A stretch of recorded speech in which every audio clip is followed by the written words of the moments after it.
your chat real quick, Kael. Got it. Hello, everyone. I'm here with Tai, our tech director. We'll have this be the both of us having a good conversation for the next hour or so. But I am running as the Democratic nominee in the 2nd Congressional District, which is a pretty big part of the state of Utah. I'll maybe describe it as a map, and then I'll talk about why I'm running and maybe a couple of the top issues that I'm focused on, and then open it up. I'm from Utah. My family roots are very deep in rural Utah. My parents grew up in Milford. My grandpa was a railroader for 45 years, and my grandparents on my mom's side ran 2 little furniture stores on the little main streets of Milford and Beaver. So as a kid, I spent a lot of time in those mountains around there, deer hunting, arrowhead hunting, and chasing lizards. So grew up in northern Utah, went to the U, did history and a bit of poli-sci, and then went overseas, and then ended up joining the State Department. So I guess the biggest part of my biography is I had, I think, one of the toughest jobs, but also I think one of the best jobs, which is I got to represent our country for 11 years. And 7 of those years were in Iraq and Afghanistan. And if you want to hear more war stories, Tai, the Marine here to my left, could get into that as well. But why run now, and what are some of the issues that I and our campaign are focused on? I wrote a Tribune piece that was published in mid-December, and the 2 big themes that we introduced in that was, I believe we all need to be better neighbors. I believed that before COVID, and I especially believe it now. I think that the division in our country is very destructive. I think it's dangerous, and I think it helps people around the world who want to see us divide ourselves to the point where we don't get anything done. The other thing is country over party. I'm a proud Democrat, but I don't believe Democrats have all the answers to everything. The 2 issues, because of my 7 years in war, I believe the most important decision a member of Congress makes is whether to send young people from Tooele or Salt Lake or Washington County to war. So I lived the worst days of the Iraq War in Fallujah in the western part of Iraq, and I never want to see our country walk into a war that didn't need to start. And then the other issue we could talk about is healthcare. When I left my cushy government job, I got on the individual market, which I thought would be a 1 to 2 year bridge, and it's now been a decade. So every fall I get a letter from Select Health saying you've got 10 days to decide whether you want to keep your health insurance. So those are a couple of issues and a couple of themes. My biography we could talk more about, but this really is not about me, and I know every candidate says that, but I really believe it's about helping people, because governing, I think, is about helping people and finding the public good. Tai, you want to introduce yourself? Yeah, I'm Tai Chrysostom, Marine rifleman from Logan, Utah. Did 4 years there, deployed overseas twice. Once was in Afghanistan and Helmand. We were there at the same time, although we wouldn't find that out until many years later. I got out, went to school in California, and moved back here in 2014. Been working in IT for about 5 years, and now I'm doing this, working on the campaign. Good. All right. Yeah. So yeah, the war part is very near and dear to my heart. As I'm an extreme libertarian. I'm libertarian that's been there for a while and has given up on the notion of government being a general good for the people. And so I like that's, I don't think we should be, I like what Adam says, don't go overseas looking for monsters to slay. And that's kind of my theory. I would rather we change nations through example rather than with force. I agree. And I lived 7 years of what the human cost is when we try and slay dragons that don't need to be even defined as dragons. And so for me, Iraq was absolutely one of the big reasons why I'm running. And I know it's not. I moved that mic just a little closer to Kael. Yeah. So Iraq, the unnecessary tragic war of Iraq that led to hundreds of thousands of Iraqis dead and killed and tens of thousands around the region, displaced, if not millions, over time, and then our Marines and soldiers who were killed and wounded. You know, I have a couple chapters in my book. I think I wrote a big, thick war book, which if anyone's interested in hearing more about that, but there's a chapter titled "When Senators and Generals Talk," and I bring the reader into the room of what really happens when these people who did or didn't vote for the Iraq War show up in a place like Fallujah. So accountability in government, I believe there's a role for government, but I'm not a believer that foreign policy should be practiced by people who don't have a stake in what goes on when a war starts. And I think that's a big problem in our government, is they don't have a stake in what it means when a war starts. So it becomes very abstract, and the red tally gets longer and longer. I do have a question about the war thing. We've as our general government has forgot how to engage in war.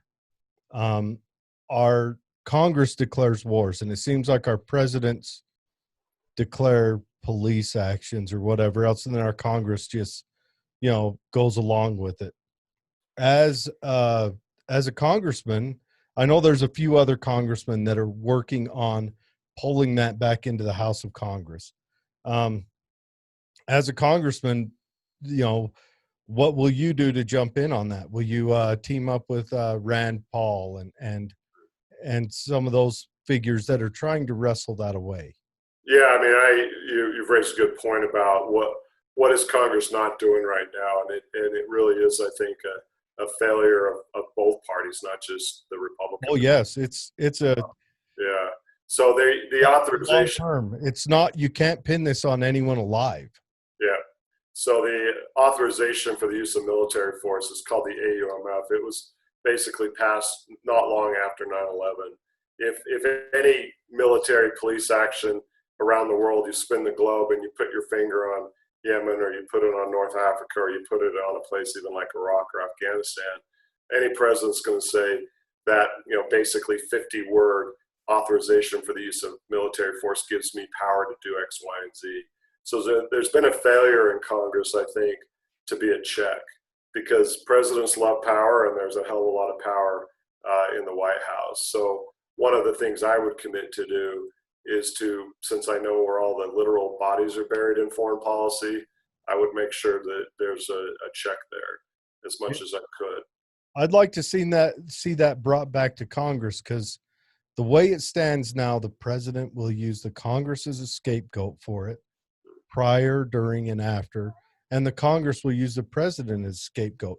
And it's, I don't see, honestly, I don't see much difference between the Republican and Democrat Party, which when they run, you see that. They're going to argue about side issues that mean nothing.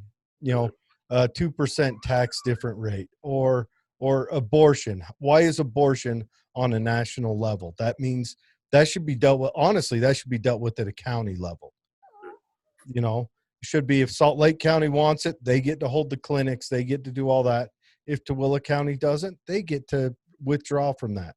Well, what about the individual choice when it comes to that question? You take it at the county level, but you don't take it at the individual level? Well, I would love to see it done at the individual level, but if we're going to do that, that means no funding arrives in any of those. If you want to drop it on the individual, no funding, that means it's all voluntary from start to finish. It's voluntary from whether they get funding from the populace. Not you'll be taxed, and then some of that tax flow will go to them when you don't. If you don't agree with abortions, you shouldn't be taxed for it, and just be forced. What would be, as a Marine would understand, a moral scar on you. Yeah, I mean, back to the war issue, we can talk about social issues too, because I believe any subject people want to talk about, we'll talk about. But did you want to talk about the war issue at all, like how you view the role of Congress or our government when it comes to when they say send in the Marine Corps? Hey, Kael, can I ask you a question about your Sure. time over there in Sure. specific? Can you tell me something positive that you contributed to over there that you feel proud of? I know it's negative, but there's got to be some positive.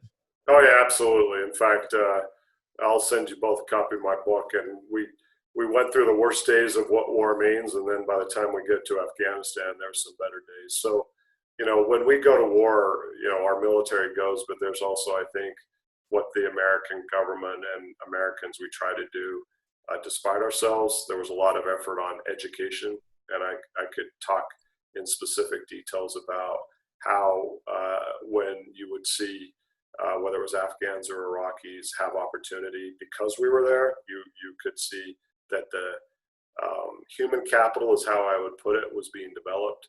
And one of the projects I worked in both places was to just try and get education levels up, because of course conflict and war sometimes can start if people aren't processing information in a way that's actually based on facts, I guess is the way to put it. So that was a positive. I would say that, in Iraq, there was a higher baseline of quality of life than in Afghanistan. But I'll always love the Afghan people. And if you wanted to hear more good stories about some of those interactions, I still get emails from Afghans and even a few Iraqis to this day. In fact, if you look at our Twitter feed, I'll give you an example. There's an Afghan in Kabul who I met 12 years ago, give or take, who is following our campaign, and you'll see him tweeting from Kabul. His name's Zia.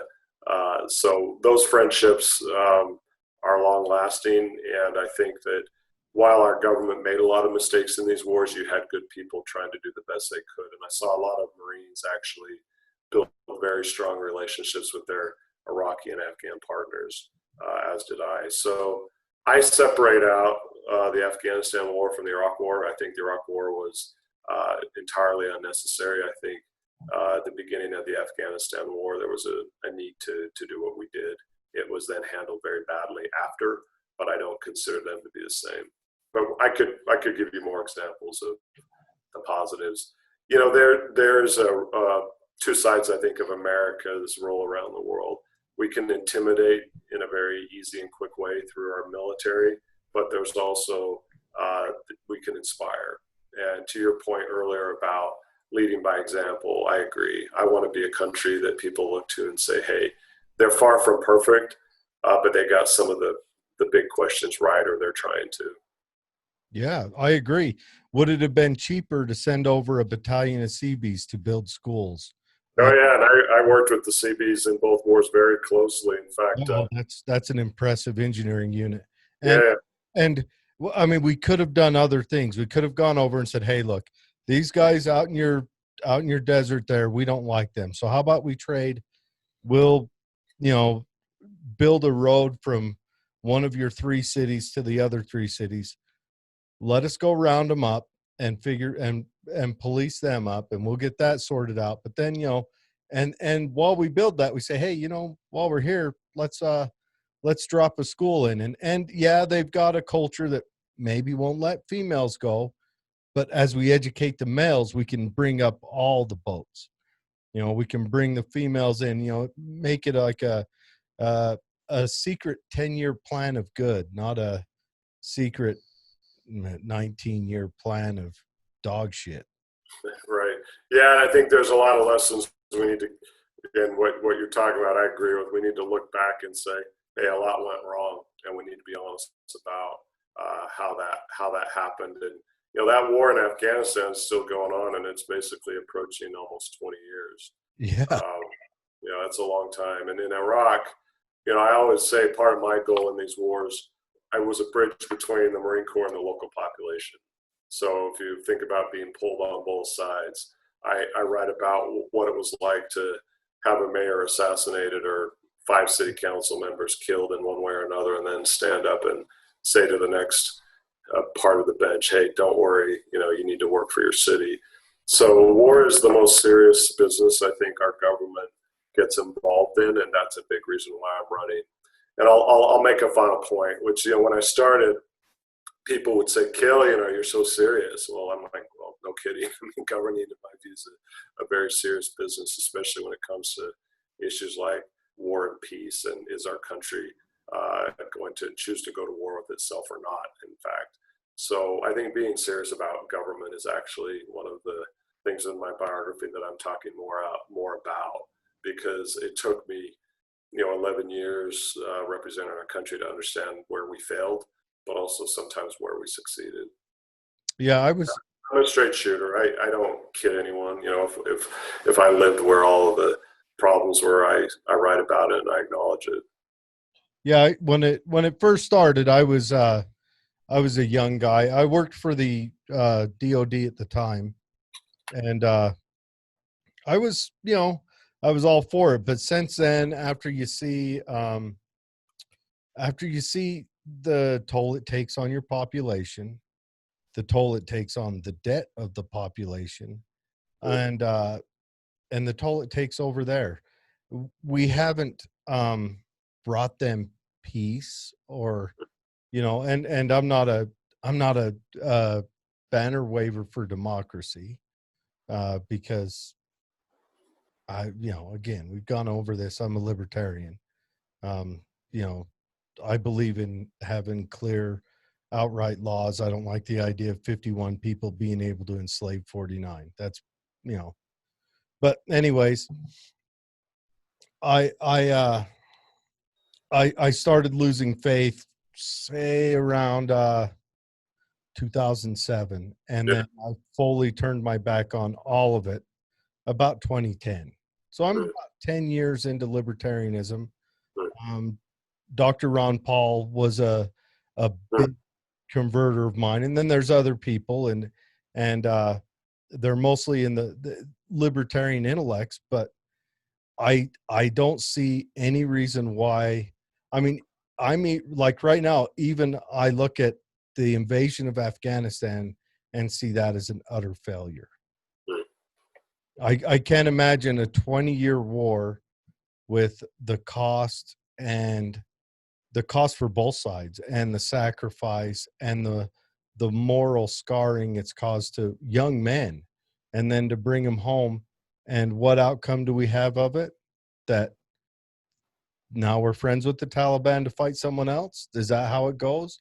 We could have been friends with them in the beginning, and we could have showed them, hey, look how prosperous we are. Well, how'd you get that prosperous? Well, because we have a free economy, because we don't have a theocracy that subdues intellect. And then let them chew on that for a year. Just let them watch us. Hey, check out what we invented last week, and let them chew on that. How did you guys invent that? Yeah, I want to give Ty. I agree. I think those are good points. But Ty, did you want to talk about Afghanistan at all? Because you served there.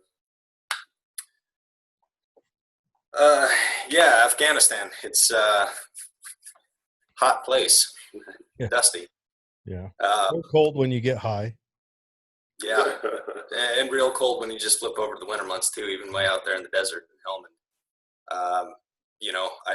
All the points that everyone's making here, I completely agree with.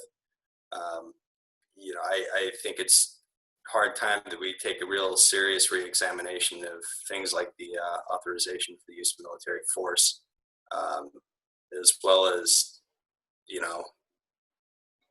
really try to not miss the forest for the trees when it comes down to matters of whether or not we deploy overseas and what are we doing it for.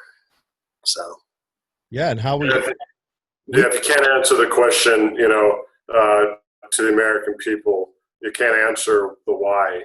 You better think very hard about when you're forced to say that to a Gold Star family. So for me, I remember the combat hospital in Helmand. General Nicholson and I, who was a Marine colonel that I got to know in Fallujah, and he became the CG of TUMEB, and we'd go into the combat hospital, and I remember Corporal Nicely. He was the second quadruple amputee to survive quadruple amputation from an IED, and he was in one bed.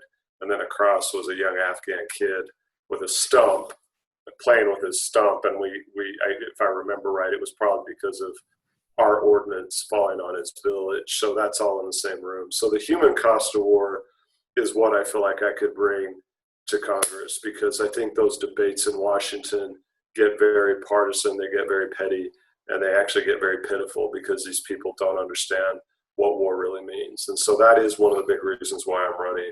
And I should say, if people are interested in comparing my biography with Mr. Stewart, who is the Republican nominee, they ought to do that, because I think it's a pretty clear distinction in terms of my experience when it comes to what our military should or shouldn't be doing, what the cost of war is, and why I'm motivated to make sure young people in Grantsville or Tooele or in the avenues of Salt Lake City or down in St. George don't ever get an order that doesn't need to start, or anywhere. Yeah, or in the country that's the target. That's the one thing and I'll be blank. The one thing I like about Trump is we haven't engaged in a new war.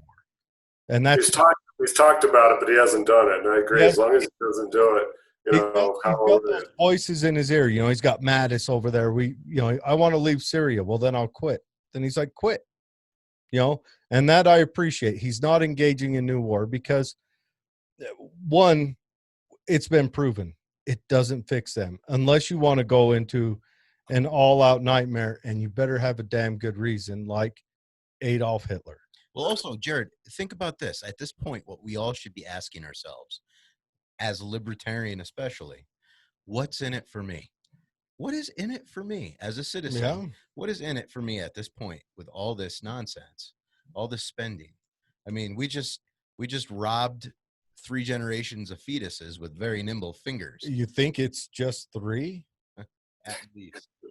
I guess it's just 3 if you take every cent they ever earned, but you know, then you don't get the other 2 out of the first one. You know, and that's the thing. We've gone away from. I mean, it's been since Eisenhower. Since Eisenhower. That's the late. We're the military-industrial complex, right? Yeah. Well, since we've had our debt paid off, since Eisenhower, and since we've had no debt, since we've had no deficit, is since Coolidge. That's the 20s. This is insanity. It's insanity that we're going to run the #1 economy's government on debt. That even has to enter the thoughts. That's like if you went down to just a local business that's always slammed with business and saying you need to take on more debt to, make sure the guy next door doesn't have anything. Why do they need to do that? It's successful. I have a response to that, but Ty, did you want to say anything before? Well, without launching off into asking you what your thoughts are on central banking, I do want to. Oh boy, here we go. We've only got one thing you said about Donald Trump just a second ago there, and while on the surface it is correct to say that we're not involved into any major new conflict the way in the past, maintaining all the old country or something like that.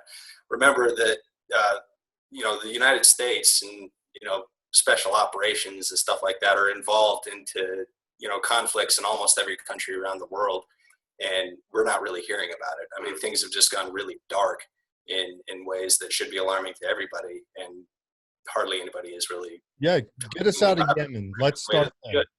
So when it comes to Donald Trump and the guy that occupies that office, right? It is more or less, I guess, correct to say that, except when we're taking that into an account. And, we're taking into account stuff like what looked to me like a unilateral action to take out, not Khomeini.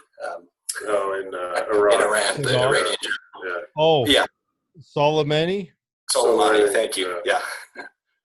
Yeah, I think Ty raises a good point about kind of the under the surface warfare conflict, military industrial. It's big business to be a global superpower that has reach in technology and capability. And I want to get to that, but I also want to get back to your point about the debt and the deficit.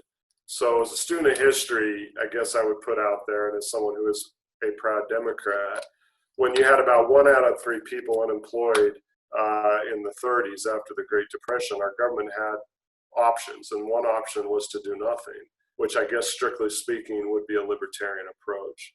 That's what Coolidge did in 2021, and the crash of 2021 was recovered in 6 months. Yeah, but in the 30s, there was an actual plan to actually spend money to get people back to a better place. And I guess that's a conversation we could have. I guess the question I put to you all, since it's a good conversation we're having, your baseline position is there is no role for government. What is the role for government? Well, as it's lined out, the role of the general government is withheld by the 10th Amendment, which is it is toilet paper that's flushed and recycled into fish shit. The 10th Amendment would let the states decide things except for interstate trade, defense of the borders, and just general agreements with other nations. And So you're okay with state government and local government, but not federal government? I'm even starting to question those. I mean, it's becoming more and more irrelevant as our technology improves. Yeah, I say I'm an anarchist, but really I'm an agorist. I think people should be able to freely exchange amongst each other without a greedy bastard in DC trying to stick his hands in the wallet to get his slice. Yeah, Ty's thought a lot about banking and that element of this. And now we only have, I go to work at 6 a.m. So we can only go up on the Federal Reserve until then. Yeah. And I don't want to talk Federal Reserve more than we have to. Yeah. But anyways, it's a corrupt deal. It was written in secret. It was dealt with in secret. If you get the chance, read The Creature from Jekyll Island. I think that book should be read in probably sophomore in high school, in every high school across the nation. But you can't introduce subversive books into school, so I guess we'll stick with Catcher in the Rye. No, Bitcoin's at $9,294. Just thought I'd throw that in there. It blew off a little bit, did it? Yeah, Ty, I want Ty to tell you about his experience in Bitcoin digital and also digital privacy, because I'd like to get your views on the digital realm and what the big companies are doing versus if government doesn't get involved. I guess, do you trust the digital jungle to do its own thing? Ty, do you want to speak a bit about that? Oh, yeah. So I first encountered Bitcoin in 2011, and I'd been, interested in technology and even cryptography from an earlier age. And I was still in the military while I was looking up a lot of these topics. And at one point, I think I did even stumble across the mailing list that they were kind of brewing up Bitcoin around, but I couldn't make heads or tails of it at the time. And later, I ended up reading that Wired magazine article about the people that were engaging in commerce using Bitcoin. I'll put it that way. And and I decided to get a little bit of my own experience with Bitcoin at the time there too. Unfortunately, I tended to think of it more as a currency rather than a store of values. So I don't have any that I obtained from the time even still, but I've continued to be involved in the space, and I'm really interested in, I'm a big blockchain advocate. Yeah, Dave is also into it. He actually does an on the side consulting or classes that he gives to people who's interested in it.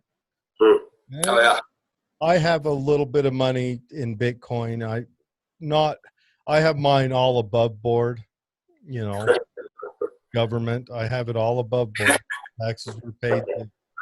I'm not elected yet, but NSA. Oh no, I'm talking to the people who's listening to us. Okay.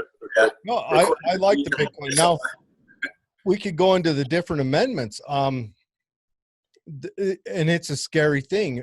Both parties, they want to abolish they don't want to abolish, but the amendments sure do get in their way. Joe Biden, he's one of the major factors that wrote the Patriot Act. Of course, when he tried putting it out after the Oklahoma City bombing, it was called the American Defense Act or some weird shit, and then he just kept trying to recycle it. And that does away with a lot of your security in your home. And then we've got the militarization of the police. That's a Republican. That's under Reagan's watch that came in. So at the same time, I should be wearing a tinfoil hat for this. There we go. I like that. We need some of those for the campaign. Yeah. So at the same time that his CIA is they have admitted, Colby admitted to this, bringing drugs into the inner cities. And, Clinton was all part of that too, and Mina. While they were bringing drugs in, they were ramping up the police use of force and interdiction on drugs. I've got a background in law enforcement and particularly in the tactical side, and all of that centered around drug interdiction. And it's decimated our inner cities. Yeah. It's destroyed them. And the welfare system has too. The welfare system came in and said, you get rid of the old man, we give you more money. Father's gone, boys have no example. And then we wonder why shit goes to hell in a handbasket. Yeah. Well, I'd even take it a step further maybe and say that the prison industrial complex is a cancer on society. And yes, it is, but is that a reaction or a cause? It's hard to tell the difference sometimes, right? I would argue it's a reaction, but now it's a cause. The prison industrial complex grew up because of our drug wars. Yep. But now they lobby to keep those drugs. That's one of the main reasons why they're still illegal here in Utah. Yeah, I think you're right there. And I think in certain cases, the answer might be even a little bit more banal. Like in the early 90s in California, at the end of the Cold War, there were a bunch of bases military bases that were shut down. And it seems to me that in large part, the entire economy of California pivoted away from being a host of all these different, federal military installations to being a prison state, more or less. Yeah. Here's another question, Kael. Once you get in there, here's how I picture our general government. I use old terms. I use prior to the Civil War terms. The federal government was called the general government back then. I have a feeling that they are white knuckling because so much of our economy is tied up in the military industrial complex. What is it? Something to the amount $715 billion annual Pentagon budget. Percentage. It's like 22% of our economy. No, it's huge. That's huge. 22%. You take 22% out of anything, your household, your sex life, your anything, and that's drastic. Imagine. So how as you when you become a congressman, how do you approach that? How do you do a smooth shift away from that? Or it's not going to be smooth, but how do you convince Lockheed to maybe try making a personal flying car instead of a personal flying death machine? How do you convince Boeing that they can make cell phones next week? That way. Well, I think you've raised a really important point about when you look at where do we put our resources as a country, and why is it that the military industrial, the Pentagon budget is so enormous? And of course, it's part of the problem of money in our system. So I would connect the defense question, national security complex, to who donates, who's in the room when laws are made. Oh, so yeah. I'm a big advocate for public financing of campaigns. I think, isn't it what's really going on is senators and congressmen and women are bought. And I write about in my book, and I'll give another example. If you go and look at how many of our members of Congress did not read the national intelligence estimate for Iraq, it's criminal. Isn't it easier to read how many did? Correct. That's exactly right, because they actually had to sign in for the classified version. Oh, I'm sure that's a short list. It's written on. It's a very short list. So money in the system is a big part of the problem, which is until you separate out money as much as you can, unfortunately, former members of Congress become lobbyists, and then they walk in through the door and they use their access. And guess what? We, the people, get screwed. Well, it's true, but you got to look at that asymmetrically, because Feinstein is over a district that is huge in military buildup. I think she's got Lockheed. She's got all of them in there.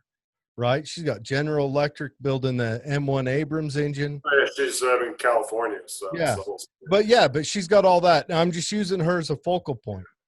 Now, if she votes against that just outright, how many people in her district are out of a job because of the stroke of her pen? So I think we got to look at this. How do we convince General Electric that they need to build refrigerators again?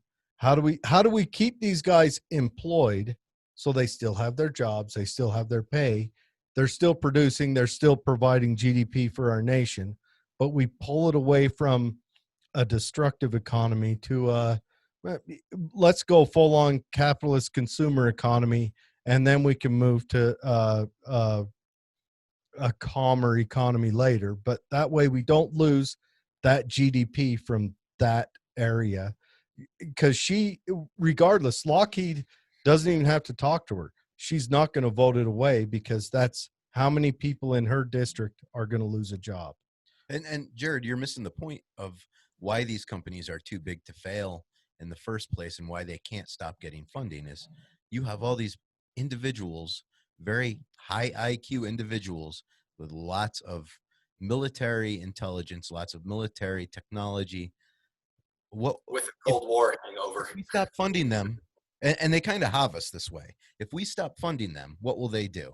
They will go somewhere else. China, Russia. Well, They'll pay the dollar for the technology. That's fine. Hey, I'm ready for China to start invading other countries. Go ahead. It's your game now. Yeah, I think your point about the jobs of the future versus the jobs of the past, it's scary when you have to make that transition. And I think what COVID's done is pull the curtain back on where we produce things that are very important for us, period. And I think that's part of the conversation I'd like to be part of, which is it right to pay people more to keep certain industry and certain products made in America? And I would say that that's something I would look very closely at. But it's also going to mean, do we as consumers, are we prepared to pay more for those products, right? It's all tied together, because if you're willing to pay a few hundred more or a few thousand more to make sure that those jobs are there, that's a conversation that I think we need real leadership on, because it's going to hit the back pocket. And it's not just PPE, Definitely. it's not just masks, it's a lot of other things. Yeah. Well, hey, Lockheed, build us that damn flying car that were promised in the 60s. I want the flying car. You know, the Jetsons that makes the bubbly sound as you drive along. Let's get that going. You know? Yeah, I want one too, because our district is half the state. And if we had it now, it'd be a lot easier commute than my 17-year-old truck that I just invested $560 in. What kind of truck you driving? Well, 3 Tacoma. Oh, okay. Okay. It's indestructible, but we were out in Calio, and our trip to Calio was a real investment in a literal sense. Oh, geez. Yeah. I go deer hunting out there sometimes. Yeah, pretty wild out there, but beautiful. It's interesting. You drive through that little S-shaped road, and that's it. That's all there is. You know, Yep. Pony Express Trail, but my Tacoma's pretty indestructible. But Mark Miller got my contribution this week. Yeah, that's a tough haul. I do have to say, so far, this is the best political conversation I've had in a while.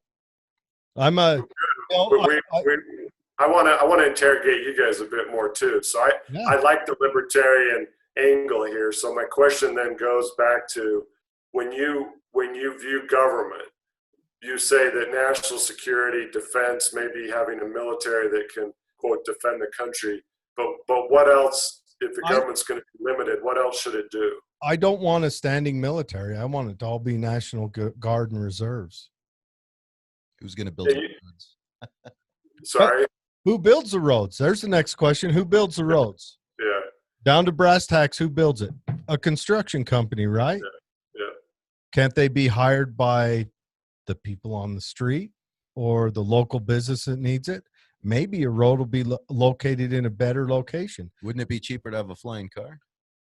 Cars would solve all that. You don't need roads then. Well, but let's go back to Eisenhower, because our interstate system created a hell of a lot of jobs, and it was a big national project that said this is good for all of us. So You know what he I'm a built it for, believer though, that right? government. I'm running because I don't believe government's there to solve every problem. I trust people.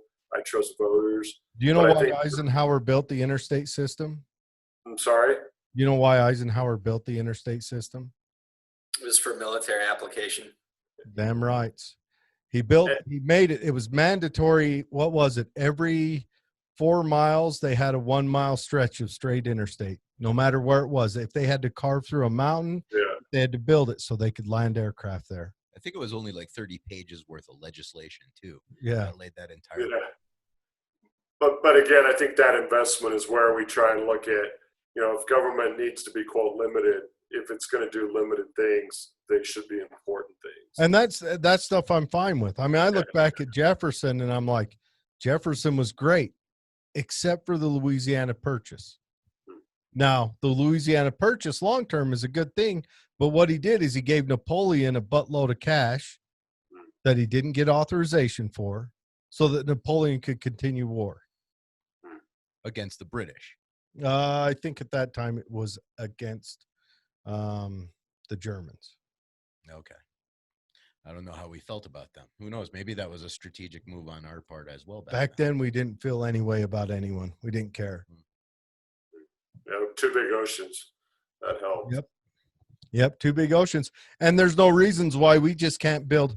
Like when people get scared about that, what is it, the Amero they talk about?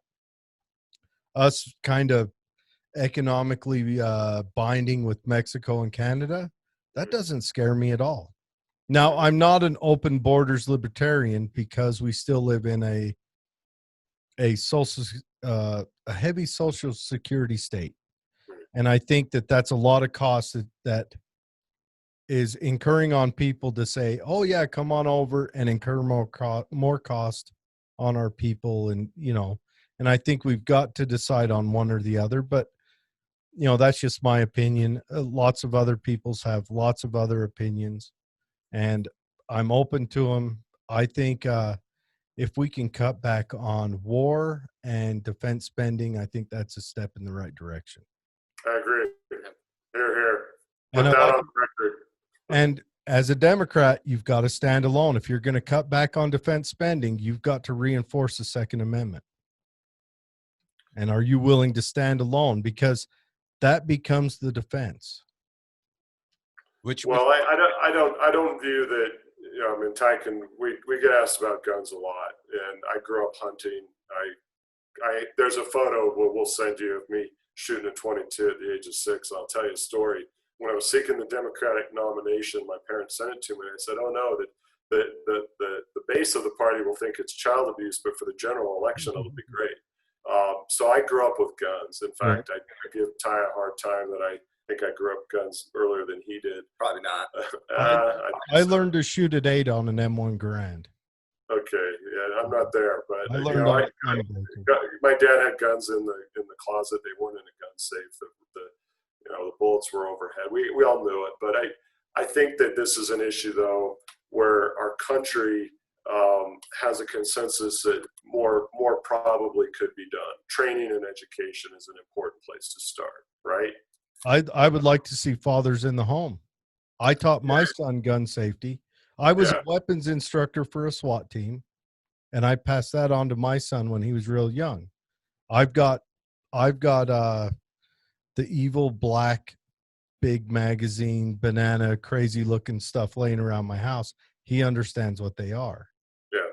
And that's where it is. And not mothers can also teach that, but intact families, if you look at it, I think most of these shooters have one thing in common, and it's not they're on SSRIs. It's not they're depressed. It's not they're not getting enough action from the ladies. It's that their father's not around. Yeah, it's interesting. I think with shooters, like mass shooters out there, it's difficult to nail a profile down because as much as I've tried to sit there and cogitate over, what's going through the mind of a mass shooter when they're pulling that off, it's almost impossible to say. And given that there are a bunch of disparities between all these shooters, I don't want to start getting into like all the, various conspiracy theories out there surrounding, whether or not shooting. I've got the hat on for it. Yeah, there we go. I need to But, you mailed me a book. I mail you a hat. Yeah, we'll do two for two. But when you have a case like the shooter in Vegas that perpetrated that shooting, and the guy was like wealthy, he had a successsul life, and Yeah, that's how do you compare that to? where's any of the answers on that? Oh, I can go on conspiracy theories. Yeah, I mean, Where's any? He drug, what was it? 500 pounds of weapons and another 300, or no, it was 500 pounds of ammo and like 300 pounds of weapons up to that hotel room. Drug it all up there by hand, gets up there, and the FBI has come with no answers. We don't know why. We don't know anything about it. It's almost like he was on a mission. Yeah, and I think we can look at this a couple of different ways. We shouldn't dive into conspiracies. Kael's Right. trying to run. We don't want to dynamite him right now. Yeah. I'm not agreeing to these conspiracy Well, theories. I believe in Occam's razor. Usually the simplest explanation is the right one. Yeah, all I was going to say in relation to that is, no matter if there was some sort of predetermined reason for all this stuff, if it was a conspiracy or whether or not it really is, we're just dealing with something that went off the rails, the outcome here is kind of, similar, right? So what I think in my mind, and we can start pivoting into the police shooting stuff and the justice stuff, I hope. But we're seeing like an evolution in tactics with all these shooters. That we have the one guy that did the live stream from his head in New Zealand, and this is a uniquely American problem, right? So, to touch on the gun debate thing just a little bit more, when we're seeing some of the worst mass shootings take place overseas, where guns are already super illegal, I think that should tell us something about how legislation needs to go and how law needs to be, created or Although the data does show that our country is an incredibly violent country, right? That's if you leave in Chicago. Just taking Chicago out, it changes the whole data set. London has more knife murders than New York City has gun murders. So there's a violent culture going on. There's something violent going on, and I don't want to portray that different, but honestly, when you lay the numbers out, just taking out one city changes the whole perspective. And if you take out our three major cities, LA, Chicago, and New York, we're so far down the list we don't even show up. And all those are in, gun safe zones. Yeah, so I mean, I'm glad we're talking guns because it's important, and we get asked it a lot. Again, why I like CD2 is it's not a red district only or a blue district only, and I want to be having conversations as a Democratic candidate that don't just focus on quote typically blue issues and avoid red issues, because I want to have conversations about hard issues. That's why I'm running. I'm not here to jump into a blue bubble in the central part of Salt Lake City and have everyone nod their head up and down, because the problems in our country require conversation. I think it requires listening, and I think it requires saying, hey, I hadn't thought about that. And that's happening tonight. So, every time I do an interview, I don't run away from interviews. I think my opponent does. You ought to invite Chris Stewart, see what he says. And if he says yes, I'll tune in. Do you want to debate Chris Stewart on the show if I can get I'd love to. In fact, we just sent a letter. I'll send you a copy of it saying let's start the debates in Kane County and go to every county and get in front of the people, and no precondition, put it all on the record. And I think, unfortunately, I've heard he doesn't want to debate me, but who he's really hiding from are the people, the voters. And if you're hiding from voters, you're in the wrong line of business. Well, I know Chris Stewart pretty well, and I'm going to put out an invitation for you.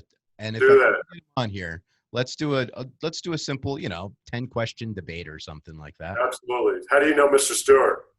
I helped him campaign when he first got in, and he was running on a lot of the same issues that you're running on, like revolving door and Federal Reserve. And Well, I don't know if I'm running on Federal Reserve, but that's the first time I've heard my campaigns like his. I sure hope there's a big difference there, but I'd love to hear more about your experience working that campaign. Let me see what I can do. I'm going to send him a message if I We'll can get get Ty to work on you about the Fed. It's an important.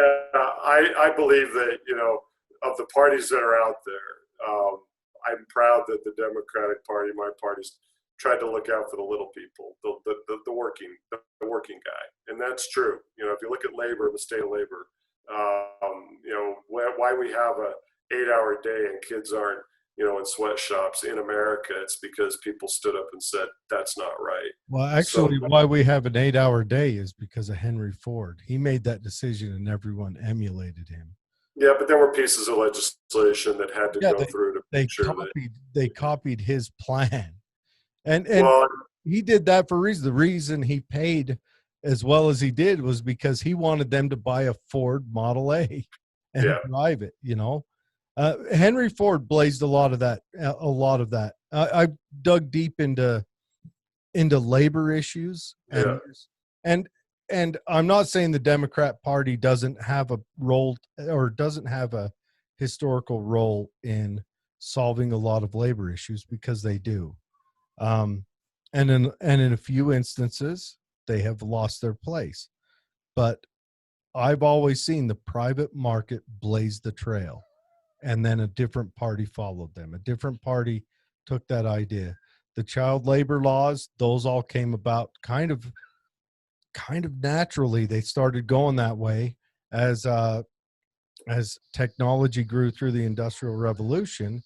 And then the government stepped in, 2 years after child labor was knocked down to under 10%, and said, we want to make it illegal when it was safe for them to do that. They wouldn't have done that before, or otherwise we'd see it happening. And one of the things, I think that I always make clear is that I do believe there is a role in our society for government.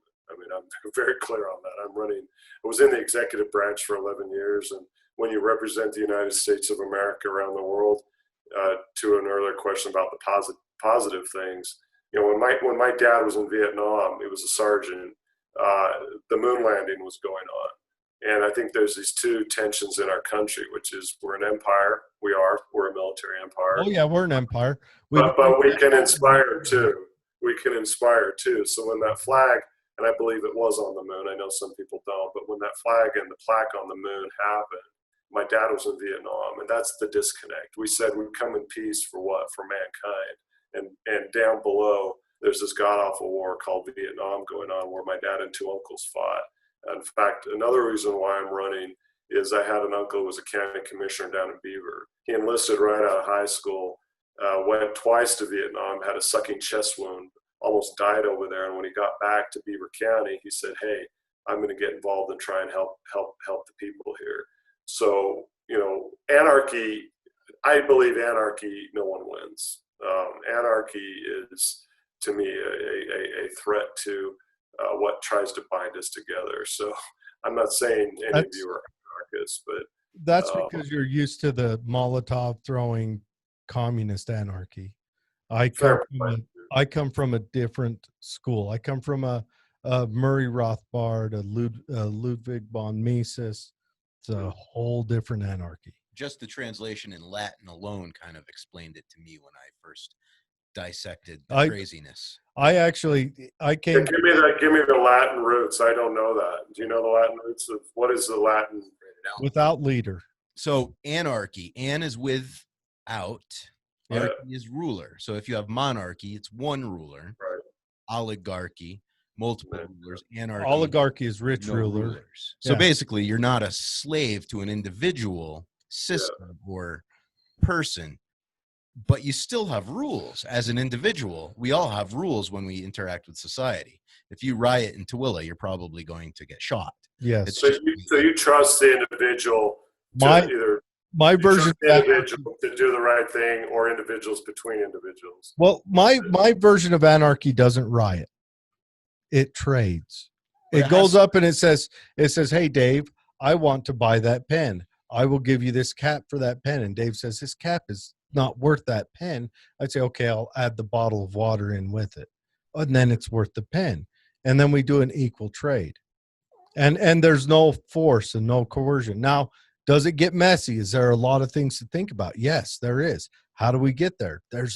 Nobody knows. It's an evolutionary process to become civilized, and government is blocking the process from occurring. And you're going to, it's like when you turn 21, oh my God, I can drink legally. Wow, I go crazy. And then when I'm 22, I'm sick of it. Yeah. I mean, can you still have, is there still courts and things like that? Probably. Is there law enforcement? I'm sure it'll be probably competing private security firms. So security firm A likes to concentrate on speeding tickets. Security firm B likes to concentrate on getting to know the neighbors, and security firm C likes to solve burglaries. And depending on what your needs are, you kind of hire them to manage that. How does it all work? No one knows yet, because one, it's got, it'd be nice to try it once, but it hasn't been tried. And also, under my system, say we had even a state fallen under that, there could be a city that says, we want to keep the old system, and they keep it. And another city says, we want to try out Christian communism, and they try it out. And another one says, we want to try out, and they can all try, and you can have a testing ground of ideas. Whereas right now, the good ideas get shot down and the bad ideas get rushed overseas with guns. I would kind of hope that we'd have society and interactions between people that does kind of end up resembling something more like peer-to-peer software. Yeah. If only people could be more like software than they already are. There's ideas of starting up different political models virtually, where it doesn't matter where you live. You kind of like it. The virtual world becomes more dominant in your life, and like you join a nation virtually, much like Liberland. Yep. I'm sorry, what is that? Liberland? The Free Republic of Liberland is a small country founded in 2015 between Croatia and Serbia, where Serbia was just fine with it, which is interesting because they're socialist, right? But Croatia, part of the United Nations or EU, came in with billy clubs and literally dragged everyone off into a Croatian prison in the name of protecting the land for Serbia. It's a very interesting case. If you're in the geopolitics, it's probably one of the most fascinating cases. Yeah, I confess I should know about that. I'll be looking it up. I do remember hearing about that, but I kind of forgot some of the details. But here in the United States, there's even one going on right now, apparently in Seattle. Something a little bit similar. That we want to get to the what do they call it? The Capitol Hill Autonomous Zone. Yeah, the Chaz. Let's go right into it. Let's just dive. Well, okay. Let's start out with what I am familiar with. What it is. The protesters. Some of them may have been rioters, but we're going to call them protesters for this. Moved into the area, and the police withdrew. And then the protesters they didn't barricade themselves in, but they kind of took control of the area. Now, just coming out, what was it? This morning, they have run out of food, and they're begging for people to bring them. And I will try my best to quote this: vegan food, we're starving. Now, dietary requirements are important.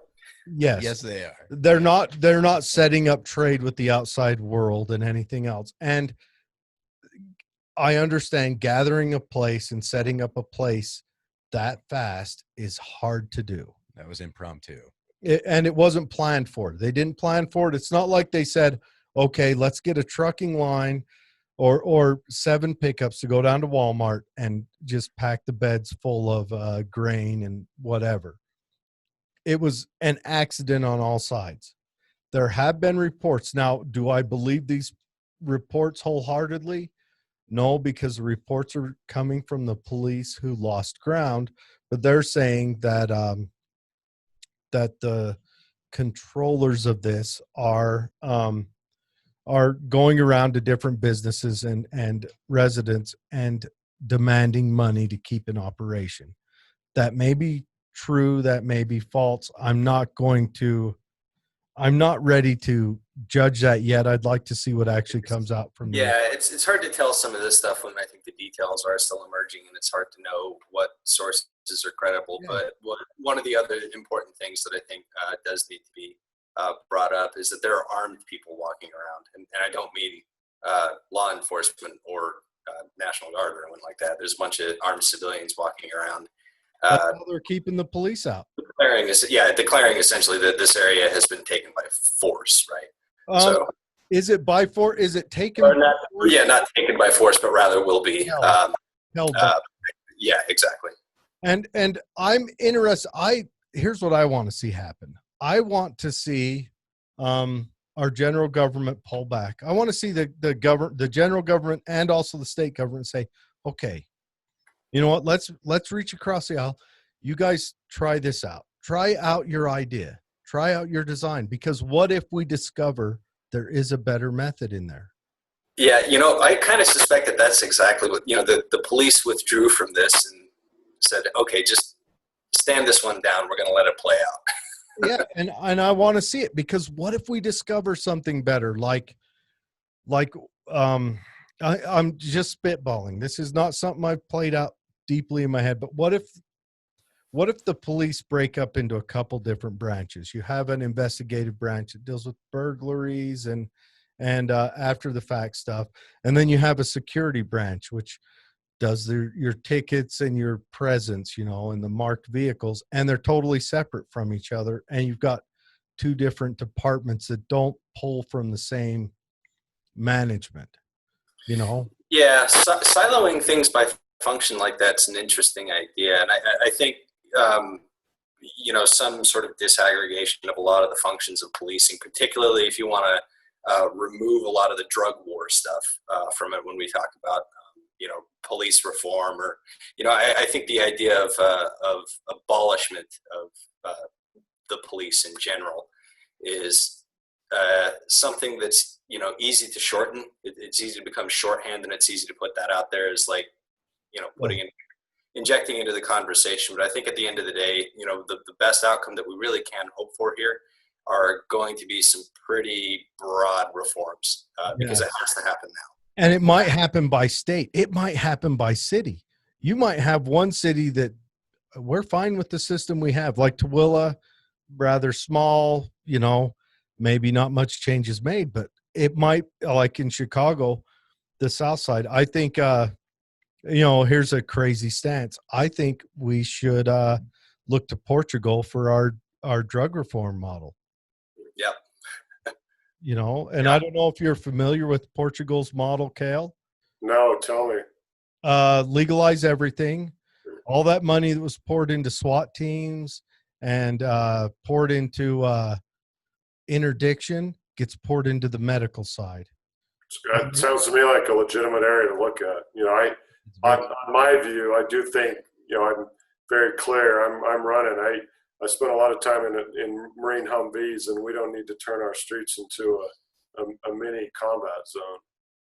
And I think there are ways to make sure that doesn't happen going forward. I guess the difference, I would say, is that sometimes the general government, or I call it the federal government, comes in and says, if you want our help, there's going to be a quid pro quo. And actually, there have been some positives of a national way of looking at national problems. So I think that what's going on now, as Tai's mentioned, is a really important hard look at what's broken, where resources have not been allocated in the right way, and where police actually shouldn't be doing certain things, and they know that more than anyone. Well, have either of you heard of the guy Duncan Lemp? I'm afraid not. Last name, Lemp? Lemp. No. He was killed in a no-knock search warrant in February. Coming from former SWAT team, I'm saying no-knock search warrants need to be ended. Need to be ended now. I agree. Yeah. And I think here in the state of Utah, we've got all kinds of, horrible situations that really drive that point home. There was that guy up in Ogden. Matthew Stewart, exactly right. Yep. Yeah, we ought to name those names too. And Ty's been working this issue longer than I have, but there are cases that precede what's going on now, and we need to not forget that. Be careful, Kael. I'm going to radicalize you. Oh no, I'm a pragmatist. I believe in solving problems when they're big and real, and we've got a lot of big problems right now. Well, Keep you busy. Portugal, what was it now? Guys, it's got to be running on 20 years now. Legalized everything. I'm going to research that tonight and avoid other work I got to do because I've always wanted to get to Portugal. I've been there recently, not too long ago, and Yeah. my wife's used the medical system there, and she says, "My God, I can't believe how well it works." And it's a socialized system, correct?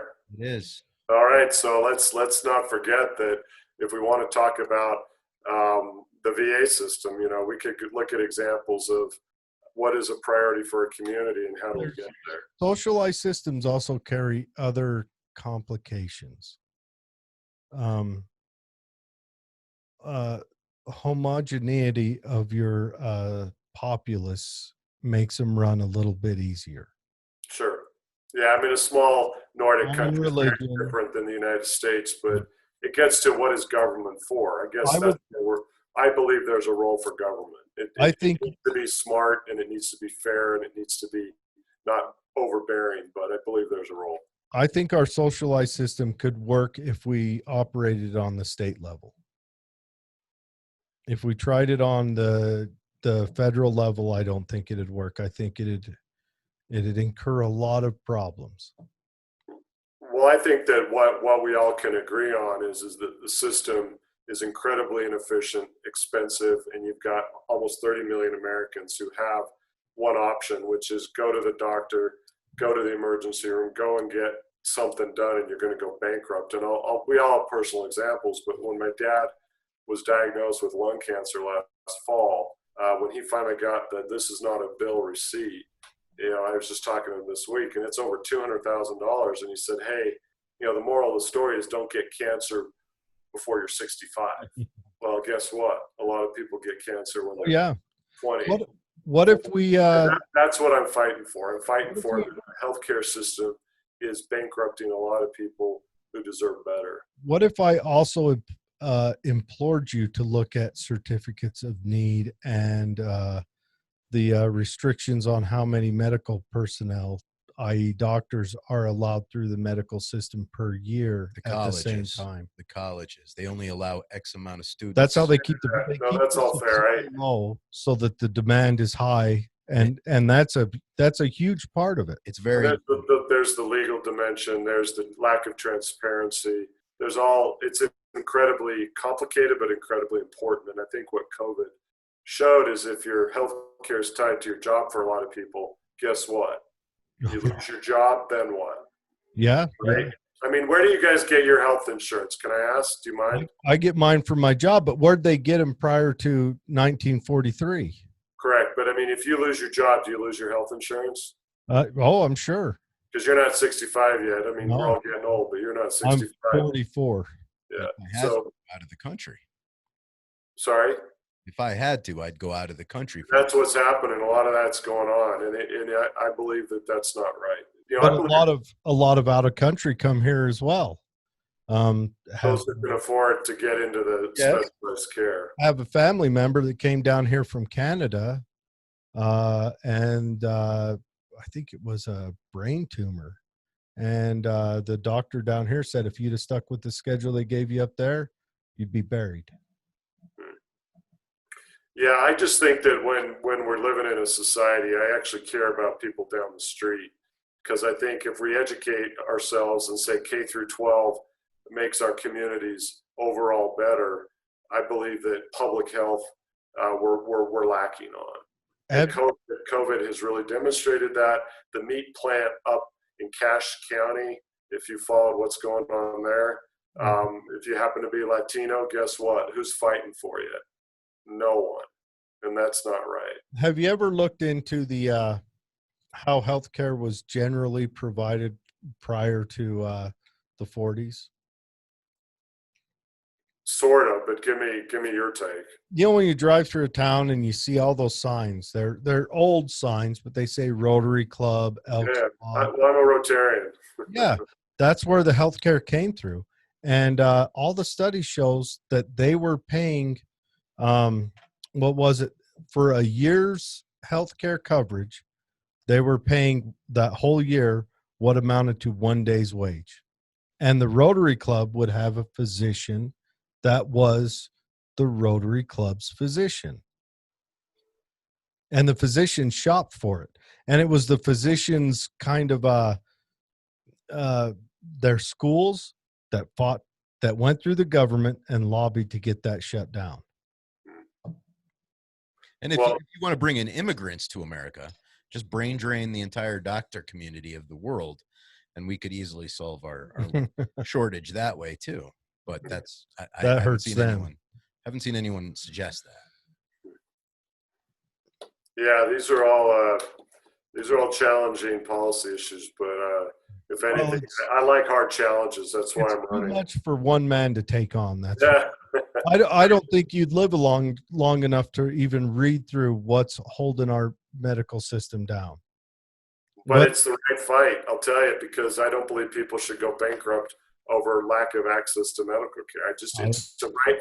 I'll be blunt. It's a right and wrong issue. I want to live in a society, a country, whatever the borders are, that we actually care about each other. And I don't want someone going bankrupt because they're out of the system. It's not right.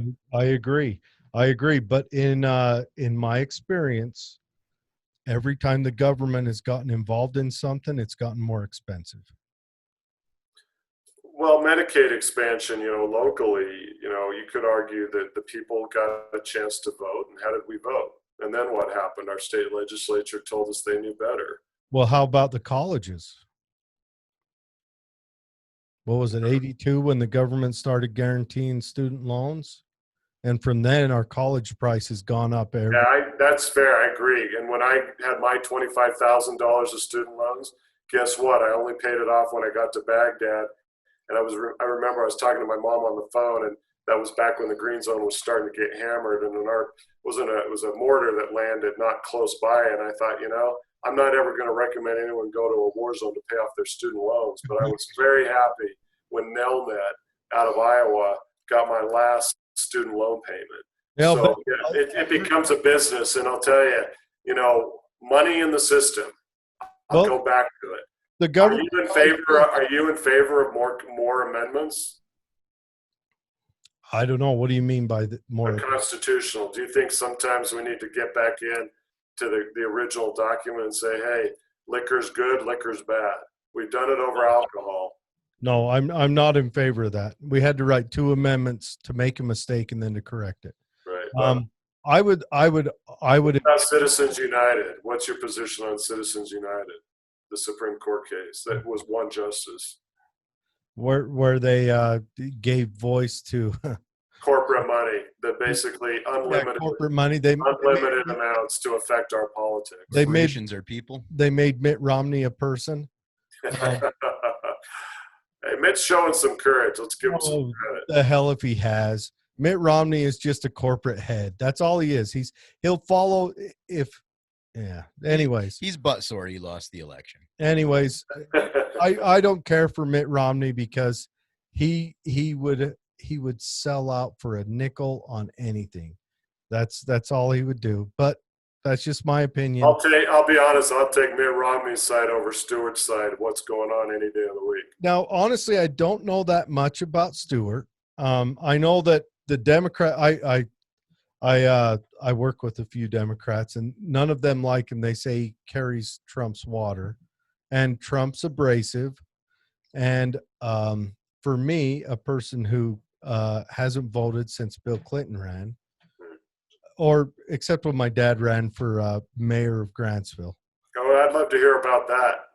So did you help him campaign? No, you wouldn't. I was a shithead. You wouldn't want me anywhere near your campaign. You would want to list 4 of the 5 kids. You would want to list any relative in prison, and then I would be in asterisk. Did he win? No, he didn't win. That was we could go into that another time. I don't want to bleed that out over this, but he was a city councilman for a long time. He's watching right now, hardcore Republican, and I'm gonna hear all about it when we're done. But we take future former Republicans yeah, all the well, time. you know, I have to teach him not to use a curse word as a beginning sentence whenever Democrat shows up in the sentence, and he's not a cursor. So, but my family historically was Democrat, and why was that? Why were they Democrat and then shifted? my honest opinion, why they were Democrat was because when the Mormons first came over, they said to one half the chapel, "You're Republican," and the other half, "You're Democrat." That's exactly right. Why they shifted, I'll bet it had a lot to do with Lyndon Baines and the welfare, the Great Society program that under any metric is an utter failure. Under any metric, the Great Society fell on its face, actually did negative value. That you could probably pinpoint to the beginning of the death of our inner cities. Now that's interesting because we'll come back on the show and talk more, because I think we could have good conversations about that shift that happened among former Democrats who I believe identified with our party, because we were fighting for your average guy, and I'll defend till I'm 95. I'll defend till I'm 95 that anyone who wants to make the case that the current Republican Party is fighting for the little guy, give me a break. That $2.2 trillion tax cut, guess what? Who got that? I don't think either side's fighting for the little guy. Well, I'm fighting for the little guy, I'll tell you that, because, my personal situation is a hell of a lot more like the little guy. I love my 17-year-old truck, but a new Tacoma drives by and I can't afford it. But at the end of the day, the Republican Party right now is corporately owned. Yeah. The Democrats, we've got our own issues, but there's no question who's trying to fight for the little guy. And it's been our party. You could always jump in there and then do a Pola Justin Amash. I think this is the year where all of us need to just be honest about the repair work we need to do as a society. I'm very concerned about all Democrats suck or all Republicans suck. I don't believe I believe we're all complicated. And sometimes I'll say I don't treat, let me just finish real quick. I don't treat anyone, and I've got a lot of family in rural Utah. There's a lot of adjectives that people like to put in front of nouns. But I don't treat every rancher the same. I don't treat every environmentalist the same. I don't treat every libertarian the same. And when you start right now, my dad, you actually have a lot more in common. My dad would like you, just by the way you talk and everything. He would like you. I'll come out and see you guys in Grantsville. We were through there, and we'll be at the speech. Is there a bar there? And I'll drag the old man along. I think the issue lies with what George Washington said. He implored us not to have political parties. Factions. Because he saw the issue between the Whigs and the Tories in Great Britain and the Whigs and the Tories over here, let's face it. And he wanted to not have political parties form. Now, Hamilton and Madison and Jefferson, the minute they could, formed two political parties, the Federalists and the Anti-Federalists. But that was, Washington was, the ink hadn't dried on his name being printed as president before they formed those. Yeah, I believe that neither party has all the answers, but I think that where we're trying to do right by all of the problems in our country, when I was in the State Department, I brought everyone in the room, and I used to have to sit at a table with former Taliban guys who wanted to shoot Marines and soldiers. So everything I'm doing this year is in the context of a lot harder challenge, which is to try and keep our troops alive in eastern Afghanistan or in the middle of Fallujah. So I treat politics very seriously because at the end of the day, the biggest threat our country has right now is internal, not external. It's internal. And unfortunately, we're choosing it.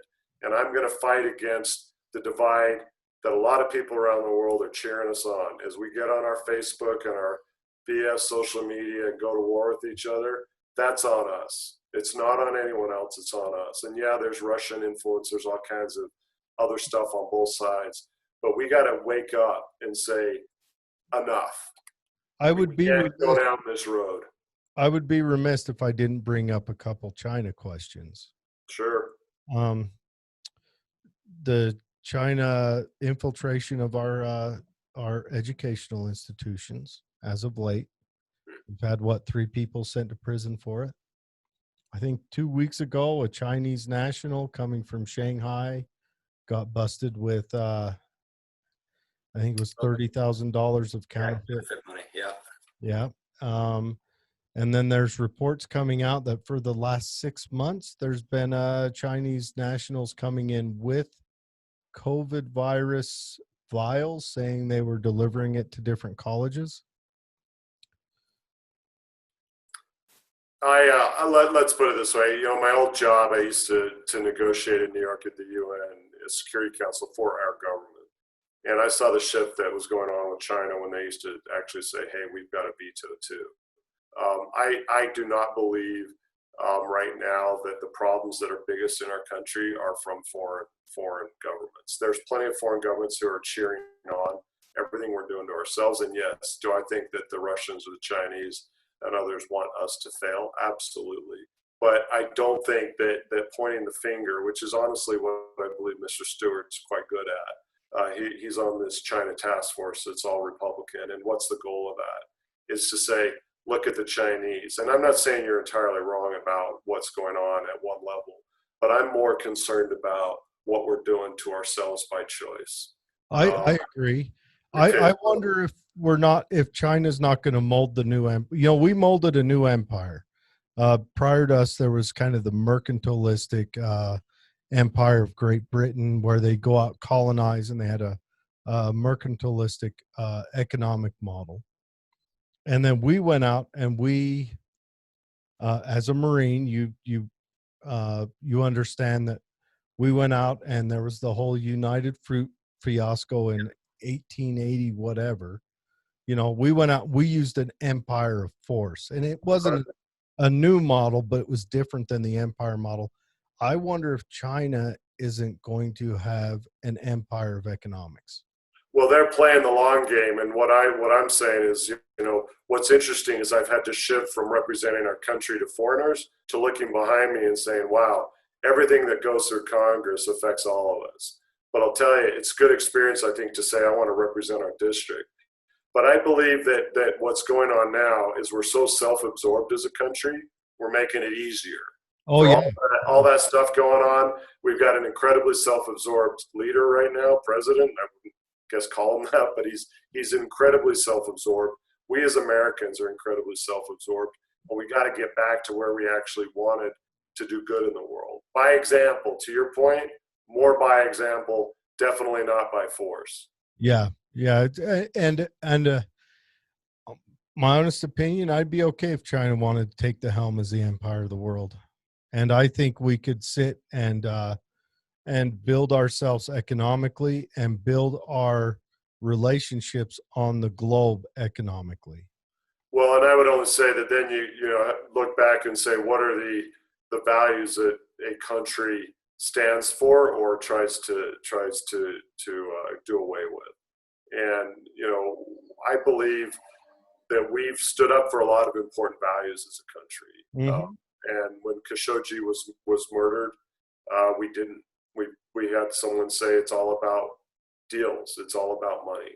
It's the mercantilist approach to the extreme. I was teaching a course at Annapolis at the Naval Academy when that was happening.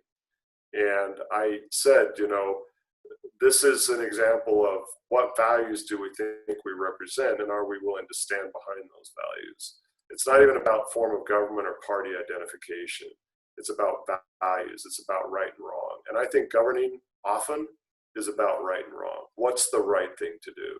And then how do you get there? I always promise, I'll bring everyone in the room who's got a point of view.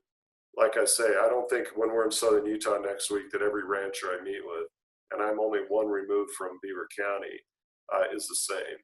I get conversations on the road with pretty much people saying, hey, I need health care. How do we get there? That's why I'm doing this. It's not to point fingers and say they're the problem. It's to say, how are we going to help each other?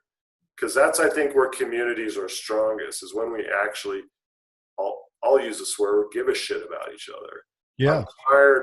I'm tired of us not caring about each other. And COVID, it shouldn't take a pandemic, because I'll tell you, the next pandemic that comes, I call it a black swan with big red fangs. Guess what? What if the kill rate is 1 out of 4? Then what are we going to do? So we need to plan for the next big challenge that completely forces us to look at each other and say, hey, can I really rely on you? Yeah, I agree with that. I do have some questions about how this pandemic was handled, and most of my questions go to the scientists that raised alarms that didn't come to pass. But the numbers are up. Let's call a timeout here. I mean, granted, I'm all in favor of COVID going down, but the Utah's numbers are up, and yeah, there's the big case up in Cache, but it's not gone. it's not gone, but it's not. What were they saying? 200 million deaths? No, they originally were talking less than that, but I just think worldwide they were saying it was going to be 200 million. Okay, well, yeah. And that's that British guy that just stepped down because he was sneaking out of his house, breaking quarantine to go get a little, Hoochie hoochie. a little pinch and squeal. But No anyway, comment on that, but but he's been known to. It's not the first time he did it with the mad cow disease over there. It's just we listen. yeah, well, we've got 105,000, give or take, now that have been killed. So I just think that when you talk China, or you talk what's going on outside of our borders. I'm running for a job that fundamentally is about looking at how our people inside our borders hurt. I like it. Can I throw an idea in your head? Have you ever Absolutely. Have you ever heard of the first principles? I have. Yep. Yeah, the life, liberty, and property, right? Yep. And that's Happiness defined as property. well, happiness was forced in by Hamilton. It was originally property yeah. by Mason. Yeah. But life, liberty, and property, and I think that's kind of my prerequisite for who I would support in a government position. Is will they defend life, liberty, and property? Or will they even allow me to defend my own life, liberty, and property? I'm not a believer that government needs to come in and take. Good. Government's about being legitimate, because we're only legitimate if we're legitimate in the eyes of you, Tai, everyone out there. And the problem is the legitimacy is legitimately questioned right now. Because when I hear people saying, hey, no one's ever listening to me, no one even picks up a phone. What are they doing? They're raising money. What are they doing? They're worried about re-election. Yeah, we see that a lot. And we see them disappear into D.C. And then what? They become lobbyists, and we could list it on both sides, Republicans and Democrats. Yeah. So, yeah, and I don't know if I'm against lobbyists or for them. I'm probably for them because that's how people can get their voice up. But I would like to see them figure out how to make it so that the lobbyists for the people have as much strength as the lobbyists for big industry. And you know what? That's because there's relationships built time and time as elections are won over and over again, which would bring me to a question, Kael. Sure. If you're elected and you win, how many terms is too many terms for a congressman? 2 years is too many if I don't do my job. I should be fired after one term because I think, the Orrin Hatch model was ridiculous. You say you're going to be there for 2 terms, and every other election, you're basically breaking your promise to the voter.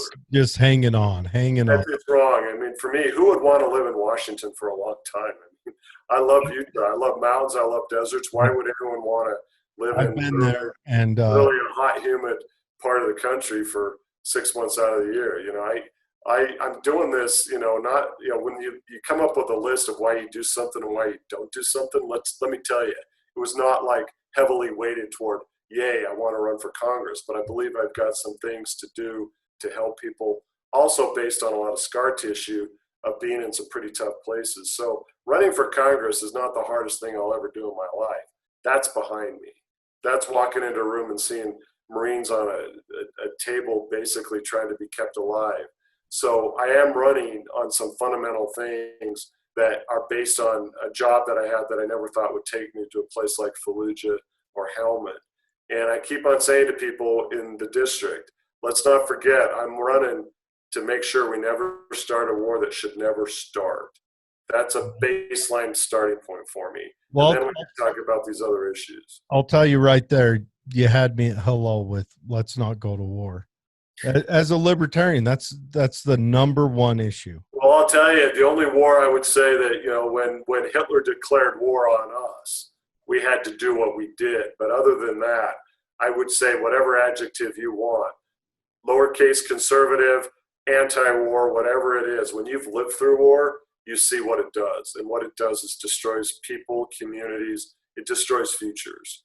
And we sure as hell shouldn't treat it lightly. You do sound like what they'd call the blue dog Democrat, the conservative Democrat. Well, I just don't think I can be easily put in the box, just like you can. So as we have a conversation, you know, I get to know more about how you're many shades of libertarian, and I like that. Because for me, if I'm running in 8 for a 102 or 8 for a 105, I mean, I'll be blunt. Some of my Democratic friends are like, so are you against the better boundaries? Are you saying that the district you're running in, which is incredibly gerrymandered, and to your dad, I'll say hi. What's his name? Craig. Hey, Craig, hi. You know, they gerrymandered CD2 R plus 15. And what I say is I want to run in CD2 because I want to break the model, which is I want people to think no one should draw a line between you and your neighbor and say, you're a robot. We know how you're going to vote, because that's incredibly offensive, I think, to people. And that's what one party did. And the Democrats do it when the Democrats control their states. They do it every year, depending on what state you're in. Correct. And it's dismissive of the people, because I think I trust the people. Bottom line, I don't think that, you know, we should run away from our voters and hide. And I'll be honest, if you've got a connection with Mr. Stewart, let's make it official. I'll work around his schedule. Let's show up in Grantsville, and he can drink Sprite and I'll drink a beer, and we'll start the debate. We could probably do it right over Zoom. Yeah. He likes to do the Zoom conferences. Let's do it by Zoom, but I'd rather do it in person. Well, yeah. Safely distanced with masks on if we need to. Hey, by the way, hey, I have a question. You know, when that thing got moved out of Kaysville, what's the status out there? Did they turn that off, the county health folks, right? What was that now? The outdoor concert. Oh, yeah, they shut it down. We're talking with him on Sunday. I don't want to bleed too much of my hard questions out here. He might end up. Tune in. We'll send you a link to that. I've got some hard questions. I have a problem when it feels like government used its monopoly on force to subdue private industry. And that's give me some examples on that. Well, if the county has a you're talking about this one where they said you can't have it. Okay. Yeah, if the county at the same time has a mass gathering going on but says private industry can't. Or the very same weekend. Well, I mean, you got a springboard from Kaysville, though, because what were the people? Again, at the end of the day, who are the bosses in politics? It's the people, right? So we're not at the point to what you're all talking about direct democracy on everything. Here's where I like republics. I would like a republic to stand on that, where we have a set of laws and you have to follow those laws. You can't have a democracy where 51% can subjugate 49%. Okay, well, what about a minority trying to inflict its views on the majority? What's the flip there? Well, it's not like anyone was dragging anyone else up there. No, I know. I mean, I'll extend it more broadly, though. I think your point about that line at the county level and health, and yet I look at what it seems public opinion is saying, which is, hey, we're not feeling safe enough yet. So, Well, the vote out here was 63 pro to 38 negative. okay, then that's different than what was up north. And even so, if you don't want to go, don't go. And it is that's simple. the thing. Don't go. You don't go, but then those who go shop at your grocery store, go to your doctor's office. So honestly, if they go and get it and then become like a super me. spreader, I've gone to work every day since. I haven't missed a day of work. So COVID, I haven't skipped a beat. My life hasn't changed. yeah. So I'm still out mingling and trying to buy toilet paper for a few months. And then now I can't buy meat, but there's lots of toilet paper. You know, I'm still out and mingling in that, Yeah. you know. Yeah, So, and I think that this COVID's a really interesting case of all the levels of our government. You know, so what's interesting is we've seen everything from federal, state, local, all at once, right? it's unprecedented. And it's been an eye opener for all of us, I think, about what happens when the levers of government are all happening at once. Yeah, How it's effective they can be. it's too. it's unprecedented, the actions that were We're good. taken. There's plenty of light. We went through the Spanish flu with never killing stuff like that. Yeah.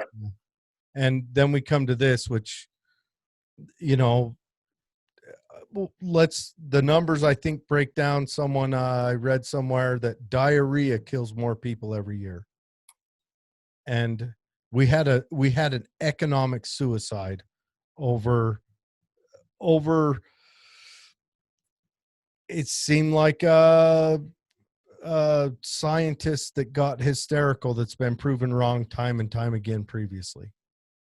Well, Well, it's hard to prove the negative, though, if there hadn't been. That's true. That's true. And then you can fall back on, well, if we hadn't locked down, imagine how much worse it'd be.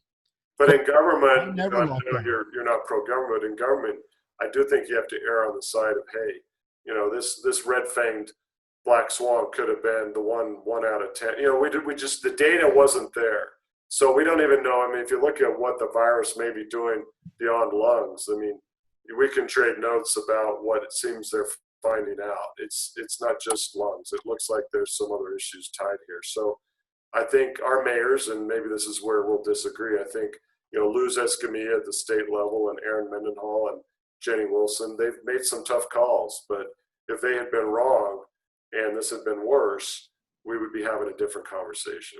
And that's true. And maybe it's my individualist side that says, you know, liberty means freedom and responsibility. And I would take responsibility if I got sick or got other people sick or members of my family that are in the dangerous zone, you know, my 90-year-old grandmother or, you know, my uncle or whatever else. Yeah. Okay, can I ask you guys some closing questions? Because I actually have to get some other stuff done. Yeah. So normally I have to do the quick 10 question. You have to answer real quick, but I won't inflict that on you. I just want to know, like, okay, what's your kind of like favorite kind of music? You can name a band. I want to know, like, give me your movie. Like, if you had one movie to watch over and over again, what would it be?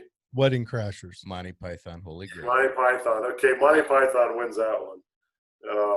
Wedding Crashers, I agree. That's pretty good. But I've enjoyed this, so I'm sorry I got to run, but we'll do it again. Oh, you're good. You're good. We've been on here, what, 2 hours now, or Yeah, almost. Yeah, it's no. really great conversation. But yeah, I think what we did tonight is important because I feel like, you know, I'm not someone who hides from interviews because everyone deserves the opportunity to hear unfiltered, unprepared, not kind of what politicians or wannabe politicians normally do, which is to try and screen questions or information. Because if you're doing that, you're in the wrong business. And I think we can continue to do this, and we'll get out to Grantsville. I had a student I taught who was from Grantsville, and she kind of gave me some inside gouge about there. So I look forward to going there again. Yeah. She liked it, but she was also happy to be in Salt Lake. Oh, I'm sure. I'm as you ask us the questions, I just want to glaze through and see if there's any of the listeners that throw one. And Kael, before my father became a Republican, he was a Democrat working at GE. And he used to tell me, if you want to eat like a Republican, you got to vote Democrat. I just thought you might like to hear I that. like that. I'm going to steal that line. That was a big New York mentality back then. GE was a very Eat like a Republican, vote Democrat. I like that. Yeah, GE. In fact, GE is quite a story in and of itself, where it is now and what it used to be, right? Yeah. They've jumped into the military industrial. Jack Welch, I know he passed away recently, but bottom line is I want our country to get along. It's not a big ask. I think it's actually a legitimate way of saying I'm tired of the people tearing each other up. It's a choice we're making, and we don't need to make it. Why has our politics gotten so violent? Yeah. So now I can say that because I'm an outsider looking in at both of them, and I'm watching them bicker back and forth, and I see where both of them are, and I don't see ill intention from either one of them. I see maybe some misguided things sometimes. I don't see ill intention from the parties themselves. I do see, a little bit of trying to grab power from individuals, but why has it gotten so aggressive? Because we've let it. It's on us. I don't like when it's pointing fingers. I mean, honestly, over our border, it's on us. We all get the government we deserve. Yeah, exactly. And if we're okay with the BS meltdown that's going on, guess who's going to pay the price? We are. Yeah, we are. And the politicians, the ones that are in there, the especially the long-term ones, the Pelosi, Feinstein, all that, they've made their billions. Mitch McConnell, let's not forget McConnell, they've been in there forever. Grandpa They made enough money that when the nation melts down, they're just gonna float away. And they're not the ones worried about, 2 checks away from, what is it, 40% of our country have about $450 in the bank. Yeah. I'll finish with this point unless you have more questions. I always remind our team, that who we're really fighting for, the people we're never going to hear from. Why? Because like you, they've been working through COVID. They don't Zoom. They don't have the option of putting books behind them on a fancy camera with all the fancy lighting. They go to work every day. And we've got a donor who's an Amazon delivery driver. We've got people who will say, I can give you $5. I'll send you a letter that we got from rural Utah who said, basically she's older, but she said, I'm going to donate so you help the people that are just struggling to get by. And honestly, I will always argue that we Democrats, our history backs that up. We haven't been perfect. We've screwed some things up. We've gone corporate in some ways, especially those who've been around DC for so long. But where I'm proud to be a Democrat is our history backs that up. And we need to get back to that, and I'm fighting to do that. But I'm not saying we're perfect. I'm just saying, when you listen to Fanfare for the Common Man and Woman, that's our music. Play that tonight when you're going to bed. That's our music. Well, I want to tell you right now, the most hardcore Trump individual I know just said, I like this Democrat guy. Hey, tell him to email me, kael@westonforcongress.com. It's his wife. It's his wife. And then she also said, come out to Tooele. All right. Well, we will be. We were just out there, and we'll be back. All right. You guys do a good show. When Jeff said we had to do this, I'm really glad. And let's do it more than once. You tell me. We'll make time for it. Hey, we could do it from the road. We could do it in Tooele. Yeah. If you don't want to wear masks, that's okay. That'd be cool to have you guys here in studio, and we'll make all 4 tinfoil hats, and let's go deep. Yeah, that's right. And you provide the beer. I'll provide the wisdom. And Ty, when you're working on his campaign, make sure he's got a Bitcoin address people can donate to. Yeah, absolutely. That's one of the features I'm hoping to go live here with pretty soon. But we got to make sure our accounting people are all spun up with what it means to be receiving crypto for donations. So, you know. Yeah, I'll tell you a story. We were at an event with a bunch of people, and the real enemy was across the room, Goldman Sachs. So we'll talk about that. But anyway, this was a great evening. So we'll do it again. I'll get a couple of books in the mail to you, and any of your listeners who would like to hear more about the big why on the war stuff, we'll get you as many as you'd like, because complex issues sometimes take repeated conversations, and that's what we've started. Oh yeah. Let's definitely plan one where when you guys stop in Tooele, we have you guys hop in here with us. We'll do a live. We'll all sit in the studio and just have a chat. We'll do that. Alrighty. Outstanding. Hey, thanks, guys. Hey, thank you. Keep it up. Thank you. Everyone watching, thanks for joining us. And if you have any further information, look in the show notes. We'll put all the contact info in there for Kael's website. WestonforCongress.com. And if anyone wants to email me directly, it only goes to me. It's Kael@Weston, WESTON for Congress.com. That private one was for the ladies. Yeah. Well, I'm the system administrator here, so I see it too. Yeah. Oh, Yeah. well, Hey, this was great. So it was 2 hours. It could go all night. yeah, definitely. Have a safe trip on your drives. If you ever have anything you want to push out, just reach out to us. We'll get it We'll on. do that. Make sure you like, subscribe, and all that other good stuff. Oh, to yeah, the Facebook pages. I think our social media mafia is watching this live, so they'll give us all a report card pretty soon. Good. I'm sure. Well, I don't get yelled at much. I've got Where did your dog go? Hold up your dog. making laps on the floor. Licking my tongue. Okay. She's right here for everyone to see. She's a monster. I think she's a Democrat. I can tell. Probably. Does she get free food? Oh, she sits there and begs. Her favorite food is French fries. Oh, wow. Okay. So That's a good call. Hey, Yeah. Thanks, guys. We'll get back to you, but I want to say hi to Jeff if he's watching, because he's he was on earlier.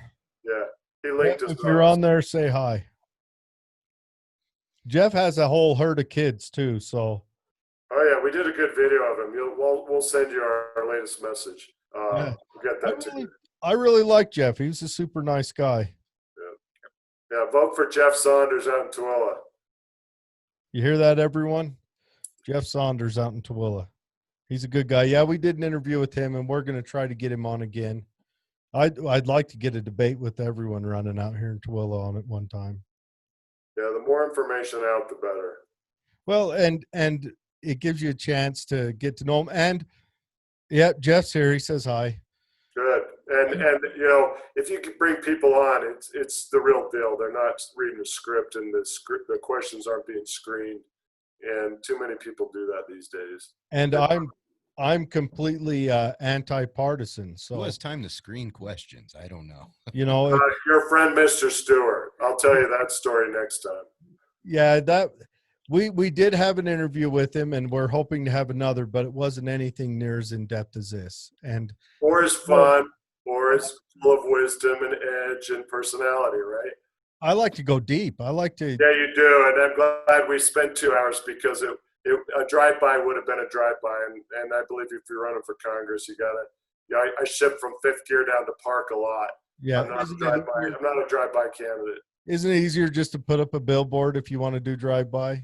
And I won't name names, but we got a lot of that in this state. Yeah, we gotta work on that. And I'd like to, just throwing it out there. I think we need more representation.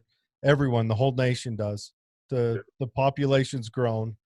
Our representation should be to where, if your representative doesn't know 10% of the people he represents, then there's too many people under him.